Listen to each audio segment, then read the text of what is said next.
আর লাসার পাহাড় চূড়ায় মাথা তুলে দাঁড়িয়ে আছে তিব্বতের প্রতীক পোতালা প্রাসাদ। এই বিশাল প্রাসাদ দুর্গ একসময় দাঁড়াইলে আমাদের বাসভবন এবং তিব্বতের শাসন কেন্দ্র ছিল। সময়ের ঝড়ঝাপটাতেও এই প্রাসাদ আজও অটুট।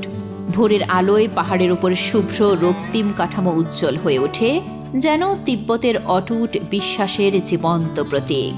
তিব্বতের বিচিত্র রূপের এই যাত্রায় আমাদের পরিচয় হলো কঠোর প্রকৃতি থেকে লুকোনো সৌন্দর্য, প্রাচীন সভ্যতার নিদর্শন থেকে নিঃশব্দ আধ্যাত্মিকতা। তিব্বত আমাদের মনে করিয়ে দেয়, সময় বদলালেও বিশ্বাস আর ঐতিহ্য মুছে যায় না।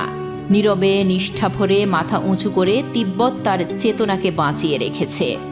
প্রিয় দর্শক, আজ এই ছিল অদেখা তিব্বতের কয়েকটা ঝলক। পৃথিবীর বুকে এমন আরও অগণিত নানান অজানা বিষয় লুকিয়ে আছে। সেগুলো খুঁজতে আমাদের আবারও পথ ধরতে হবে। আর ততক্ষণ সাথেই থাকুন গোলকধাঁধার।